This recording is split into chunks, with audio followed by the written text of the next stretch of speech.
at the stick. From who's got it better than us to brick by brick. It's always the 49ers way, from off-season to game day. Yeah, we talk back. It's the 49ers Cutback.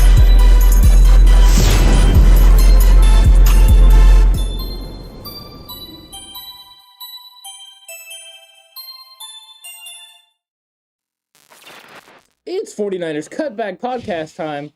Even though the 49ers absolutely carved up the Atlanta Falcons defense, and that was easy, it was not easy for us to go live because, OBS, it hates us. And that might be an understatement. Saying that OBS hates us is probably an understatement. Yeah. It was pretty bad. OBS literally just didn't want to read a camera. We just didn't want to do weird stuff. But you know what?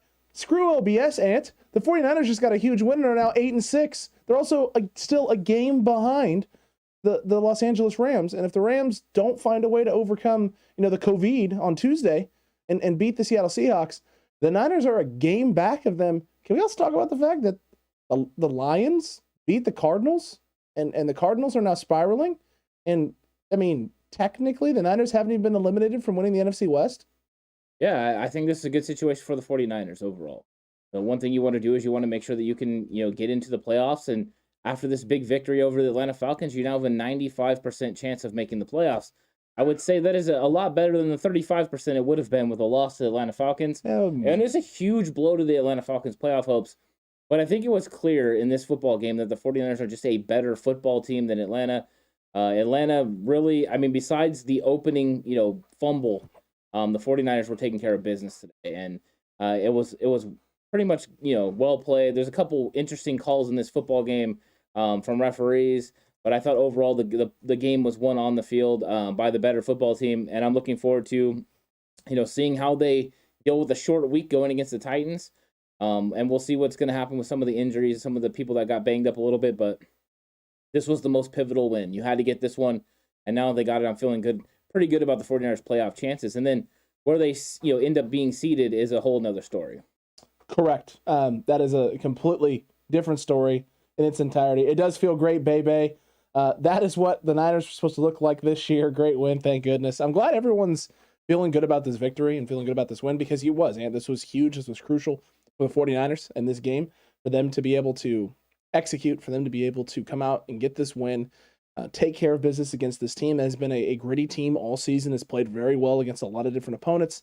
And make sure that you just put yourself into a position where not only do you control your own destiny, but you're putting pressure on the rest of the NFC, right? Yeah. Everyone else has got to stay playing good football because if you start slipping, this 49ers team is playing right now solid football, taking care of the ball for the most part, other than JaMychal Hasty to start the football game out. Other than that, took care of the football. You moved the ball well offensively for the most part. You ran the football extremely well. You got things going in the pass game. Jimmy was, again, executing and operating the offense at a very good level and was being efficient. The defense without Azeez Al-Shaair played absolutely phenomenally, which you love to see. And you overcame Ambry Thomas. You 100% overcame Ambry Thomas, which means that this 49ers defense, right, despite how bad the secondary has been at times, this team can make up for a few guys or a couple of guys not playing well and not having their best game. I'm not sure I can vote on your poll. I seen the poll go up. All right, who did I? Well, I can only put 4 names. I know, and you don't have Arden Key on there. That's true. He had a huge, impact on this football game, not only with the sack but also with the hit on Matt Ryan that prevented a touchdown, but also Jaquiski Tartt. I thought Tartt had the huge breakup early on in the game against Pitts on the 4th down goal line stand. He had the big hit on Matt Ryan, and then ultimately the hit on Zaccheaus in the back of the end zone, where you can totally tell Zaccheaus is scared. That he's about to get absolutely whacked, and he alligator arms the ball, which could have been a touchdown easily. Those were all pivotal points in this game, and I thought Tartt deserves some recognition for those plays. Agreed with you on that. Tartt definitely does, as does Arden Key, who I tweeted out during the game, and Raiders, you really couldn't figure this out with this dude. Like, you really, for real, just couldn't piece it together, find a way to get him on the interior, give him a shot, run with a run.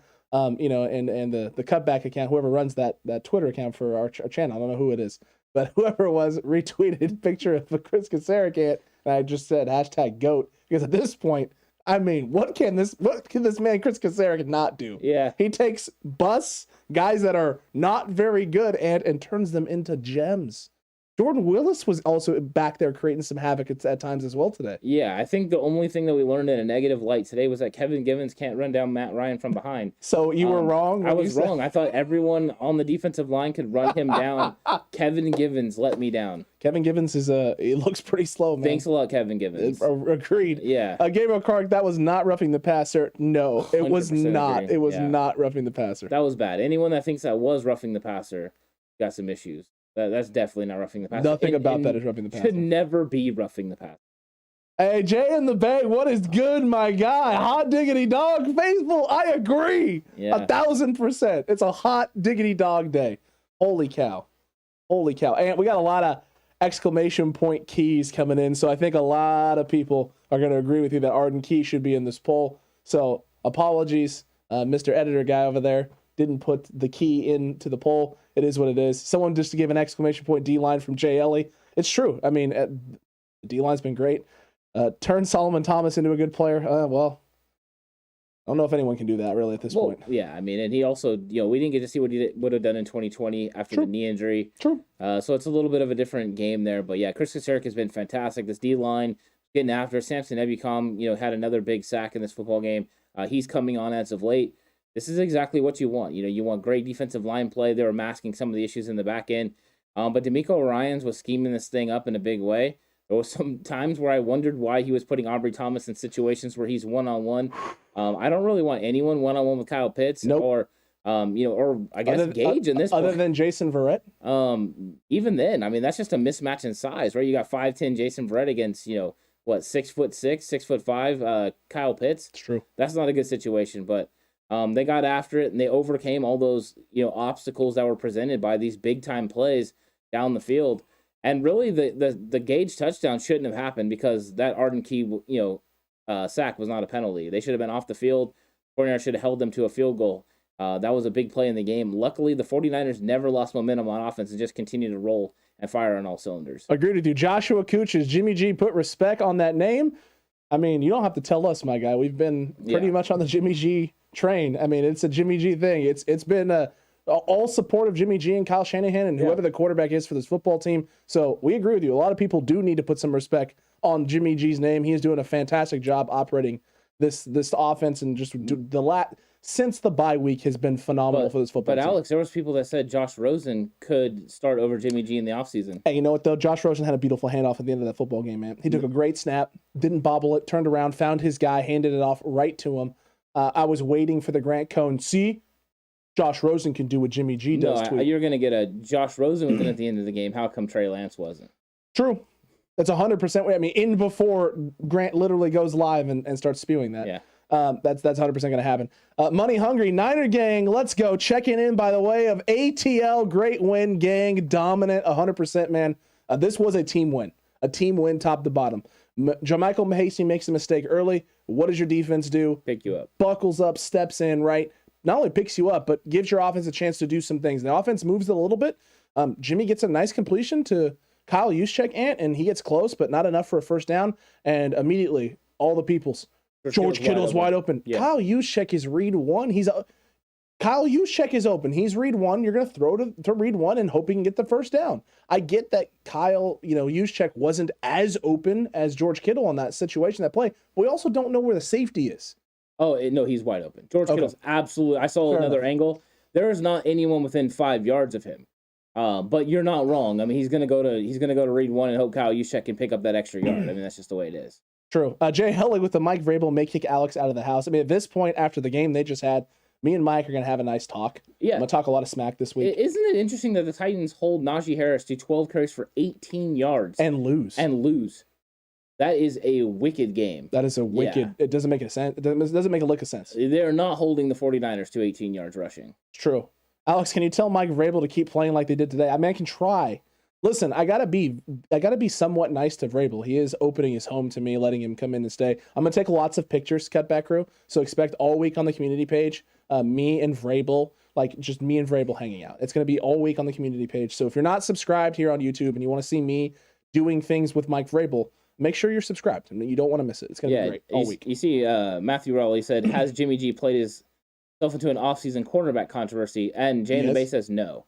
Oh, Jay, you're staying with it. Yeah, he said no. You're staying. Yeah, so Jay, I want to hear about that. I want to hear from you why. So make sure you drop it down there in the comment section. I don't think it's a quarterback controversy yet either. You don't think so yet? Has he won a playoff game? Has he won 2 playoff games? It comes down to playoffs and a Super Bowl run. I think a Super Bowl run opens the door for that conversation again. A Super Bowl win opens the conversation for him coming back next year. Hold on. So if the Niners get to a Super Bowl and Jimmy plays lights out, and the Niners lose on like a last-second field goal. If he plays lights out, they're not losing. So okay, all right, fair. I mean, if Jimmy plays lights out in the Super Bowl, they're not going to lose. They're too good of a football team. Jimmy G would have to play, mediocre or just game manager-ish for them to lose a Super Bowl. And just what I've seen, because they are going to be able to run the ball. And if Jimmy can continue to get the ball into those playmakers' hands, those guys are going to do damage. Deebo Samuel's an absolute weapon. Brandon Ayuk, when he gets the ball in his hand, is special, and George Kittle just keeps doing George Kittle things. Lou, this is a very loaded question. A, Alex and Ant, do you agree with Kyle risking Deebo's health with the game in the bag? I did see some comments about that. I know John Chapman wasn't happy about Deebo running right up the middle. I was okay with the first one that got the first down to get the clock rolling, where he gets I think it was 5 or 7 yards in powers. The second one was a little more interesting for me. I wouldn't have had Deebo out in that situation. I personally wouldn't. I personally wouldn't either. But everyone forgets the Lions game. No, I know, but it's 18 points and it's already under 2 minutes. I agree, but everyone forgets the Lions game. I didn't forget it. I'm telling you, you're saying I forgot, and I didn't. I'm not saying you forgot. Well, you said everybody, and that would be me. Okay, so so I'm just saying no one's forgetting. It's 18 points with under 2 minutes. I agree with you. It's a different situation than Detroit. I'm aware of that, but you got to learn from your mistakes. Everyone gets upset with Kyle for taking the foot off the gas. So putting your best player out there and putting the ball in his hand, that's not taking your foot off the gas in that situation. Well, I think you're not listening. Is the first time it's okay. The second time it's not. It's not no longer taking. You don't have to take your foot off the gas. You can coast to the victory now. There's no reason for the gas. I'm just gonna disagree with you on this. Under 2 minutes up 18, you disagree? I'm gonna disagree with you on this. Yeah, you're wrong on this. Okay, that's fine. Yeah, then I'm wrong. You're wrong. Then I'm wrong. Okay, fine. Then I'm wrong. We disagree. I agree with Lou. Me and you disagree. That's true. And I disagree with Lou. Okay. So there it is. Well, Lou, me and you are the new tag team. You two. It's L and A from now on. Yeah. It's not A and A. Next week on the 49ers Cutback, it's Lou and Ant, and Alex is going to be hanging out with Mike Vrabel, apparently not a part of the show. They won't trade Jimmy. I think this is long-term thinking, looking to build trade value in 2023. They don't think they'll trade him now? Well, that's what Josh is saying. The problem with that, Josh, is that Jimmy's not under contract in 2023. So he's only under contract in 2022. So you can't build trade value for 2023 when he won't be on the roster. It's just not going to happen. Right. They would have to have some sort. But Alex, do you think if they keep Jimmy, there has to be some sort of contract extension in 2022? Oh, I mean, I think so, right? You want to free up the cap space to be able to re-sign these guys. Make sure you can extend Deebo Samuel. Right. Keep money available down the road. It's risky, man. It's tough and it's risky. The Jimmy situation is just a complicated one because you gave up all that capital for Trey Lance. Right. Everyone knows what his ceiling may be, or not what his ceiling is, but just the potential, right? How high the ceiling can go. He's not there yet, obviously, and that's A-okay. How long can you really roll with Jimmy is the question. How long? I don't know. I think a Super Bowl victory, you have to run it back. I think there's just that pressure to do so. Other than that, I don't think there's a situation where you have to. And at that point, I think you can trade Jimmy. Jimmy's had enough great games in a row that he's got his trade value up. I don't think he has to continue to build it. I think it's already there. There are football teams that are salivating at the opportunity to possibly get Jimmy Garoppolo because some of these guys do not have quarterbacks at all. What? No. Yeah. What? It's not good out there. No. I mean, it can't be that bad out there for some of these teams. Right. Shanahan asked about pulling starters, of course. He was reminded the last time the Niners had a 14-point lead in the fourth quarter. This is 18, and this is under 2 minutes. True. If it was in the fourth quarter, if we're talking 4, 5 minutes, 4 minutes even, when you're in your 4-minute offense, different. But when you're under 2 minutes and Deebo just got the first down, Atlanta is running, pretty much using their timeouts. It's just, to me, it's just a different situation. But I mean, I understand. Yeah, I think. Listen, this is why I don't want to This is why I didn't want to go into it with you on this. I completely understand your point of view, and while I agree, because I would, as a coach, would do the same. You saw me coach basketball being up 20, 30, and in going into the third quarter, going into the fourth halfway through and getting my best players off the floor because there's not enough time. And if there is enough time, I have faith that I can put them back out on the floor, right, and get it going. Slow down what we need to do and get it going. I get it, but I also understand what he's thinking, which is if we can just keep going. Debo just had a nice run. If I get him another touch here, maybe he busts this thing through and this thing is just over. We can just kneel this thing out. Yeah, I think he overcorrected a little bit. That's fair. I think it's just a little bit of an overcorrection. It could have been the JaMychal Hasty fumble that makes him think that. It's either Jeff Wilson Jr. or Debo Samuel in that situation.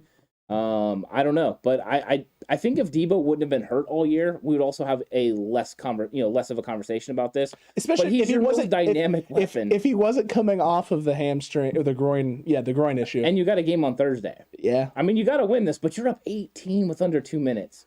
You're looking. Alex, you got up from where we were watching and said, this game's over. We won.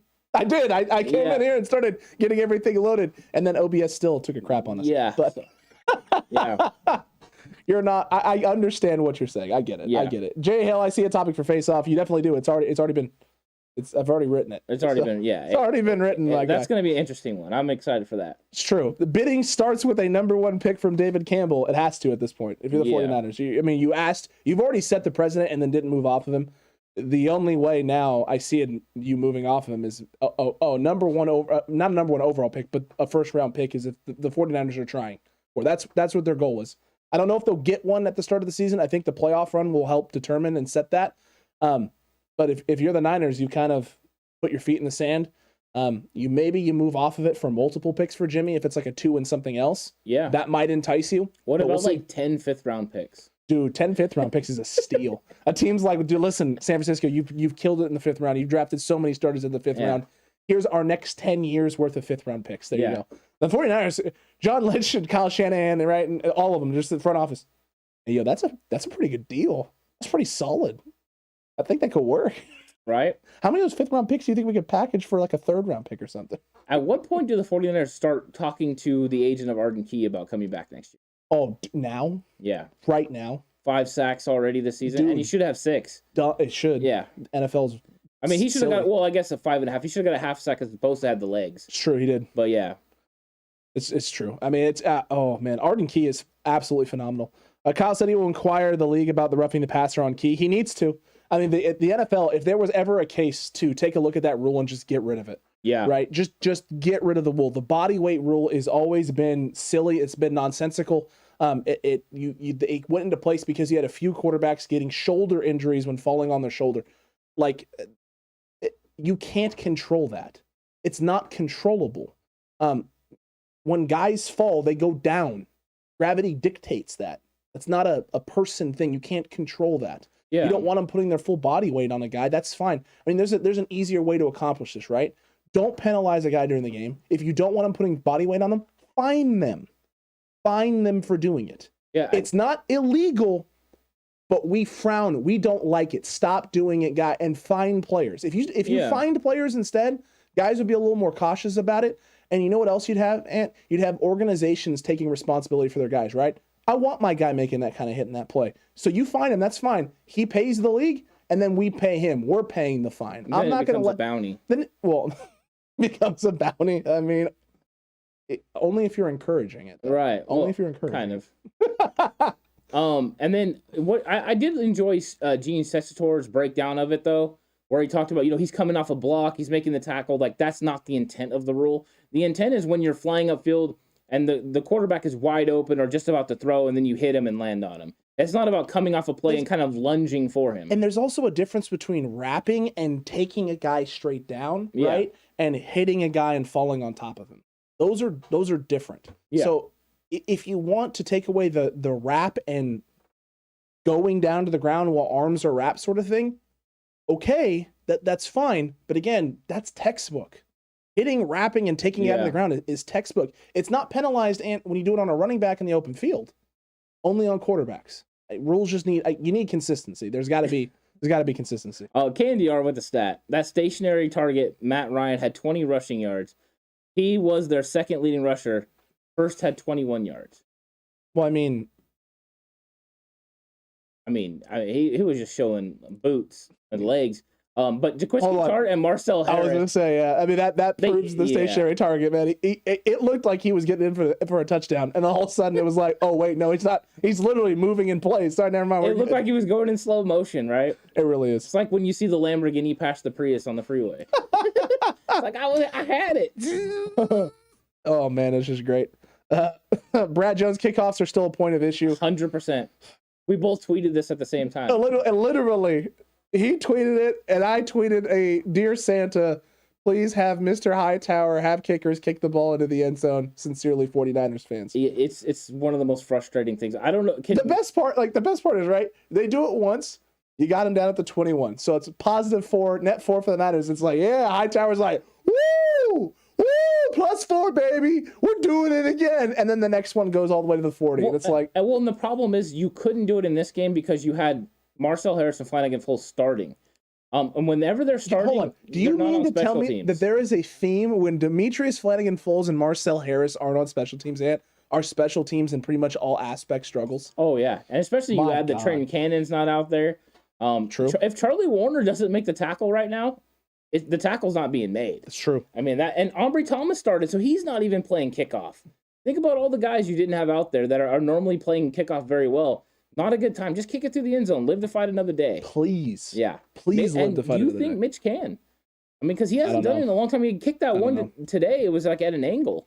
I mean, he barely got it in. I mean, I'm wondering why he can't do that every time, but...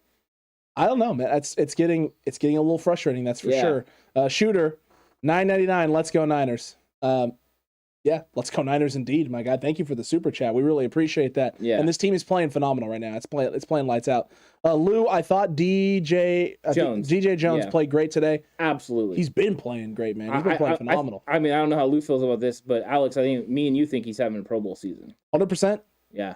Hey, yo. He probably won't get a Pro Bowl season, unfortunately, but it's a Pro Bowl season. Yeah. Just like Trent Williams might not get a Pro Bowl season, my word. Oh, they got to right that wrong. They have to, will they? Shooter with the $9.99 super chat. Yep. Let's go Niners. Absolutely, Shooter. Abso-freaking-lutely. Big win. Brad, does Bosa get to 20 sacks by the end of the regular season? I think he keeps getting robbed of sacks. You know, I mean, there was a chance for him to have, a couple more coming out of this game.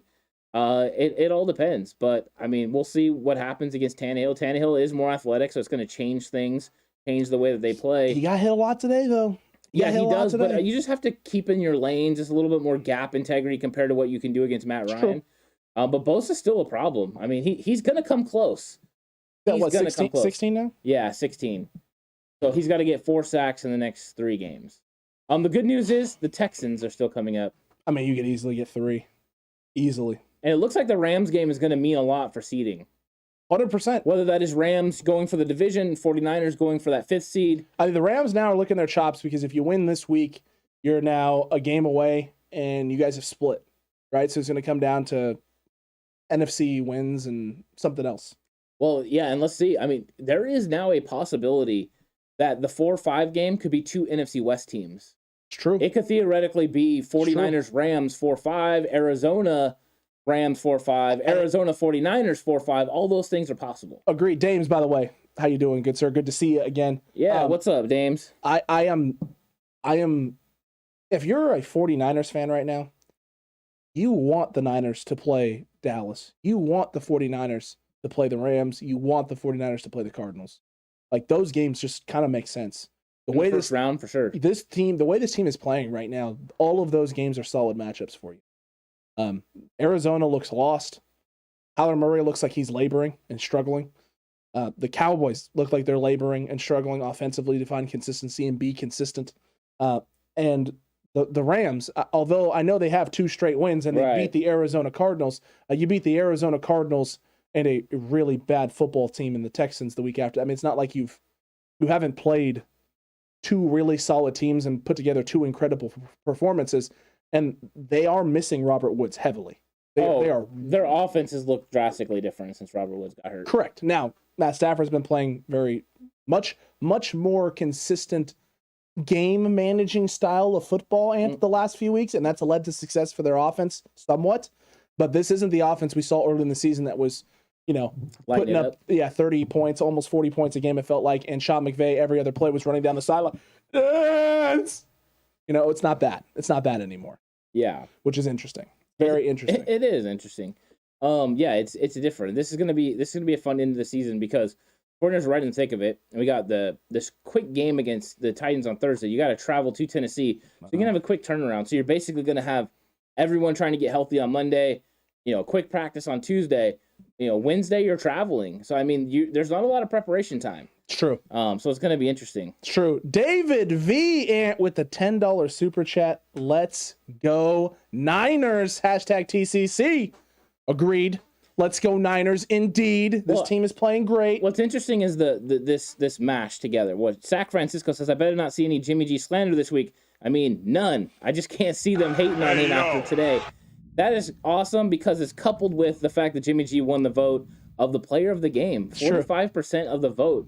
I thought it was interesting that, that Jeff Wilson Jr. was second place. True. So that's interesting. 100 plus for him today, 100 plus. Luke Luna, Ombre, no mas. Yikes.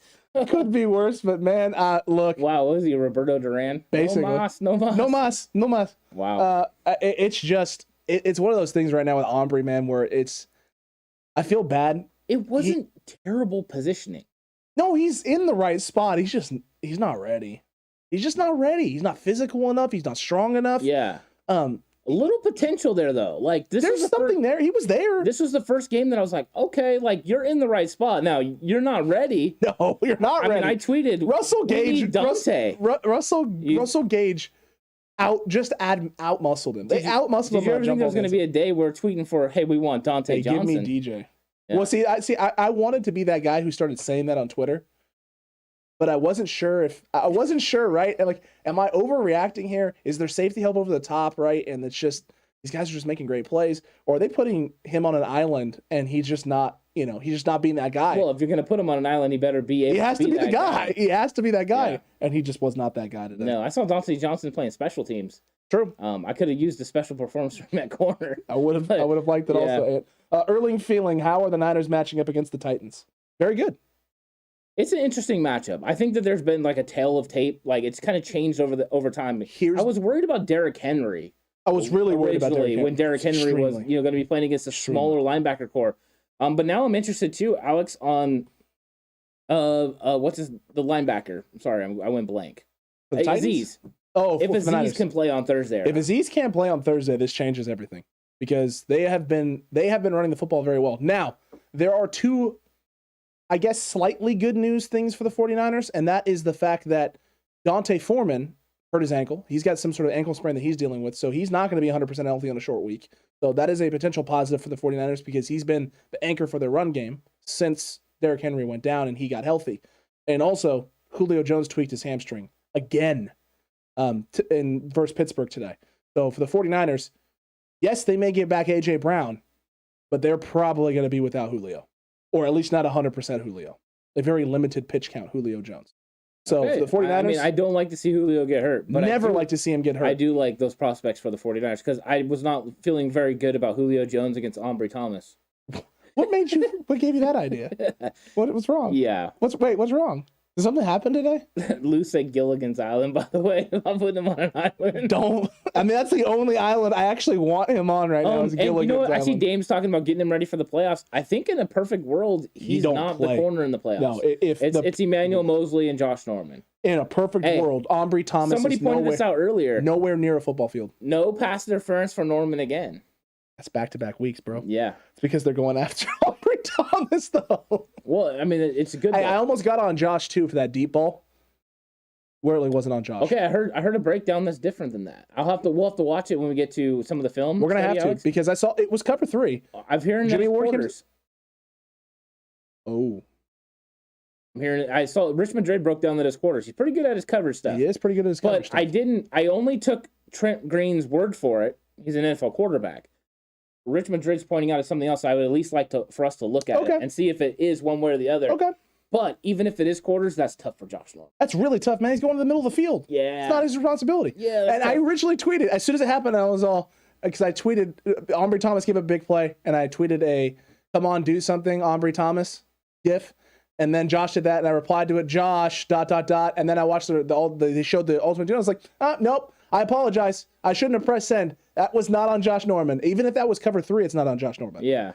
So that's really, no matter what it wasn't on Josh Norman. The question is who is the other person responsible? JLE says there's always Rashad Breeland released from the Vikes. This is true.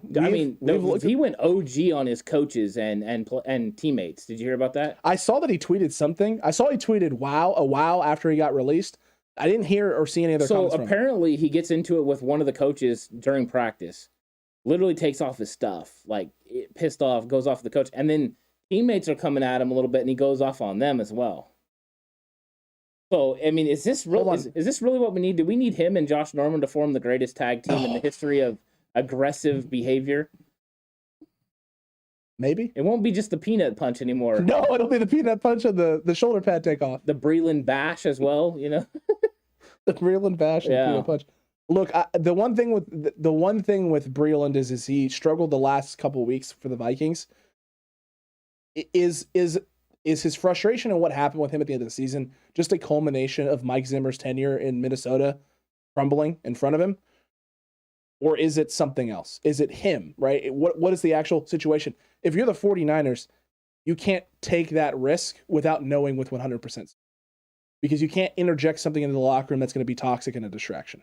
You can't do it. Well, you don't worry about somebody that's going to be toxic or a distraction when you have a locker room like this. True. If you put somebody like they're in there and he doesn't behave the way he should behave, he's going to be gone. He'll be gone, faster than he gets his tights on. And it's going to be a relatively cheap contract. The question is can the 49ers sign him to the practice squad, and then activate him? I don't think they're actually going to sign him. You don't think so at all? I mean, he would be a nice improvement, but you still have Emmanuel Mosley. I agree. There. So I think you're rolling. And right now, you just held the Atlanta Falcons, who have been scoring points this season. They have been scoring 20 plus. 13 points. Yeah, they've been scoring 20 So, plus. I mean, you're looking at it like, we all see that there's a little bit of a hole there, but True. we think Mosley can fix that hole when he comes back. I agree with you on that.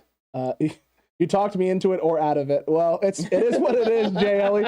It is what it is with this Breeland stuff. It's a very interesting situation, and I would hope the 49ers would look into it, because after what we've seen from Ambry Thomas and what we've seen from Diamador Lenore, after Dante Johnson, I don't feel like the most comfortable in the entire world. Not this year. No, not this year. I'm optimistic about the future. Ambry Thomas next year is enticing.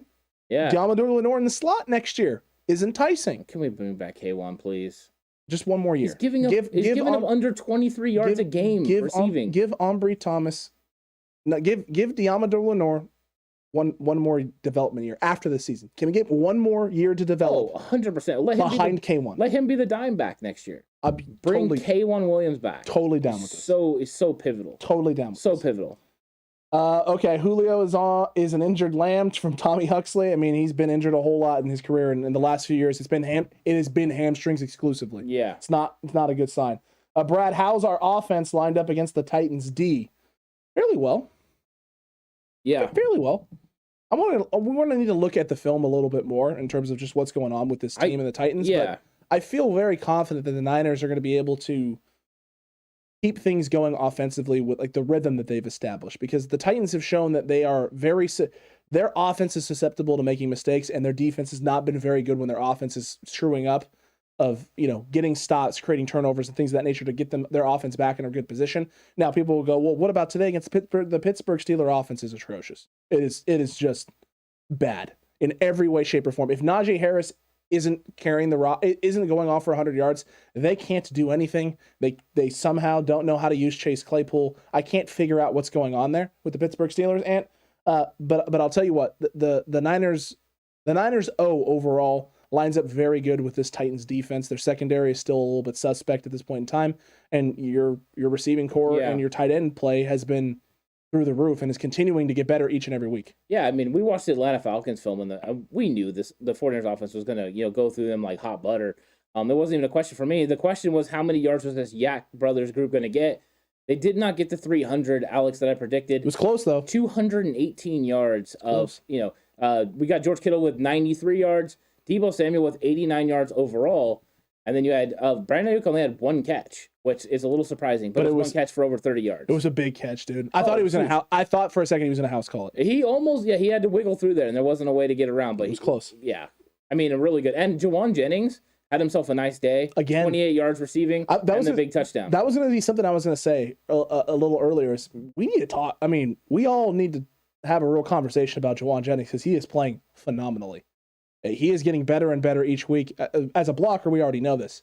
But he's getting better. Other than the drop on the drive that was the first drive and later in the game too, that drop after the goal line stand, like the third or whatever goal line stand it was in the fourth. Oh, the one that's like goes low and he kind of drops it. Is that the one? No, hits him right in the hands. Oh, like right in the hands. Okay, it was the first down play. Jimmy hits him right in the hands, and he just drops it. It would have been a first down, and the Niners probably just march on down the field there and punch another one in the score because there was a lot of time left in the game.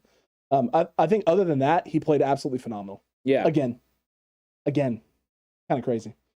Jag, hi TCC family, great win. Defense was very impressive. I think Aubrey is learning the hard way. Yeah. And most NFL starting cornerbacks can drop it in, but Jimmy is playing close to 2019 levels. I would say he's at 2019 levels right now.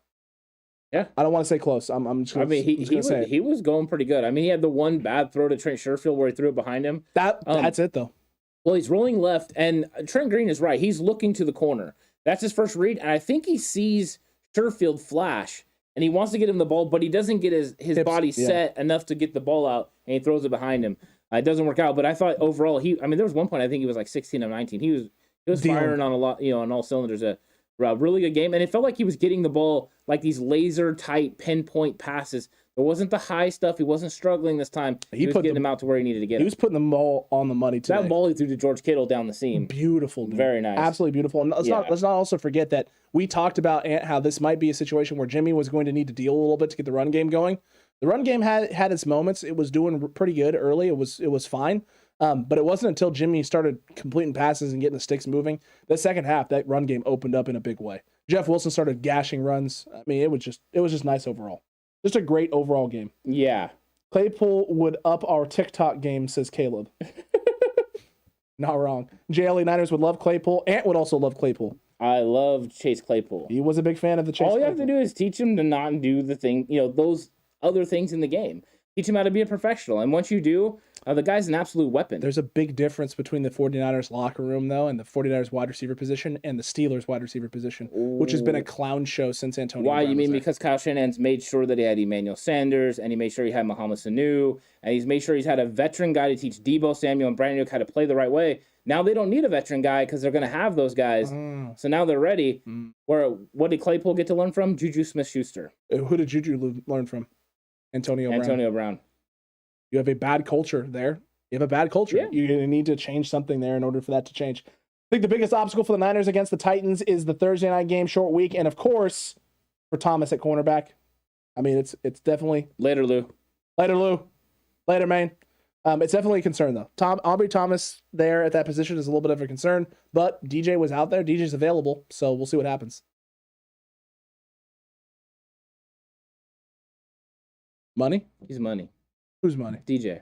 I agree with you that he's money. He needs to be out there now Thursday. Yeah, we'll see. We'll see how it goes with a full week. Oh, not even a full week, but he just got back on Friday, so.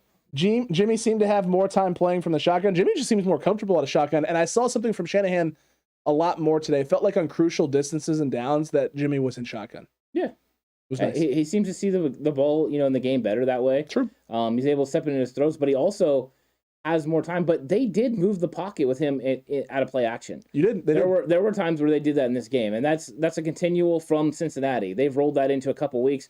They even just moved the pocket with him, rolling left. A lot of moving left.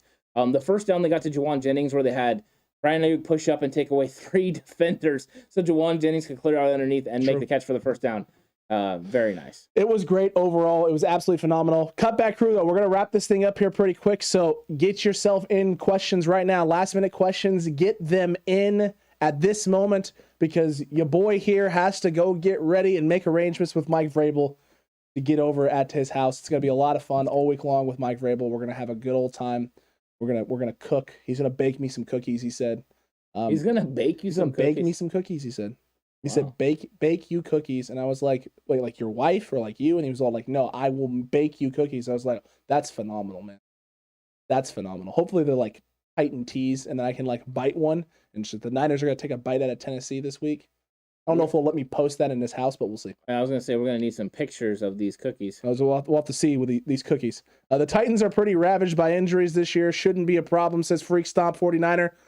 I don't know, man. I don't know. I don't want to take anyone for granted at all, period. We just saw what happened to the Cardinals against the Lions. Let's just not take anyone for granted. Let's not do that. Very glad that Shanahan has pushed his team to believe in each other. It's in a great mindset going to the playoffs. Niners, Merry Christmas. Merry Christmas to you too, Jag. Yeah, thanks for the $5 super chat, Jag. We appreciate that. We really appreciate it. And Merry Christmas. Merry Christmas, everybody. Yeah, I'm hoping for a Titans win, and that would make Christmas really good. A 9-6 San Francisco 49ers heading into a Texans game where they have extra time to prepare. True. Sounds wonderful to me. Sounds glorious. Yeah, that January 2nd game could be a lot of fun. The 49ers could reach double-digit wins on the season. This would literally turn into the most wonderful time of the year. Yeah. And not just because of Christmas, but because the 49ers are playing relevant football. Alex, why do you keep ducking Opke? I'm definitely not ducking Opke. That's not what's happening, Caleb. It's called life. I seen Jay Ellie talking about something about that Madden stuff. Because Drew, it's been, anyone who's a channel member here knows that Drew absolutely worked me in our first matchup. It was pretty bad. I only scored 14. He scored 40. Really didn't take enough chances. Drew went for it on 4th down a lot and converted on pretty much all of them, which sucks because you get him in the 3rd and 5 or 4th and 5. And it's like you get to stop here, get the ball at your own 20. And I can't cover a wet blanket apparently defensively. So that was unfortunate. Now, granted, I'm not going to spoil anything, but one of the biggest blowouts I've ever seen is coming down the road in a Madden game. And it's not from me. Drew worked someone about 50 times worse than he worked me. So if Jay Ellie, you were talking a little smack, I'm doing just fine. Thank God it's Madden and it's just a game and I can live and can bounce back and recover. But Drew has really set himself apart right now in the cutback league for the Madden league. It's getting pretty bad. I like what Josh said. I hope we see Brady in the NFC Championship. Yes. Give me Brady Garoppolo. Yeah. Give me Kyle and Bruce would Arians. love that. I think they would love it too. I mean, I think in a perfect world, the 49ers go to Green Bay in round 2, and then they play the Tampa Bay Bucks and the NFC Championship. Well, I don't know if that's the perfect world, but I'm talking nice like world. as a story, storyline. You can't write it a lot better than that, Ant. Yeah, you really can't. Yeah. Kevin Byer, Mosley is done for the year? ? No. Mosley should be back, I believe, for the Texans game, if not for the end of the season finale versus the Rams. Absolutely. Yeah. Absolutely. Special teams is a gosh darn trash fire. Oh, trash. The still gosh darn trash and fire low tower from Tommy. As long as I learn. There are still some struggles there. There definitely are. There are some still struggle. Tommy, $2 super chat. I'll take stupid Madden simulations for 500, Alex.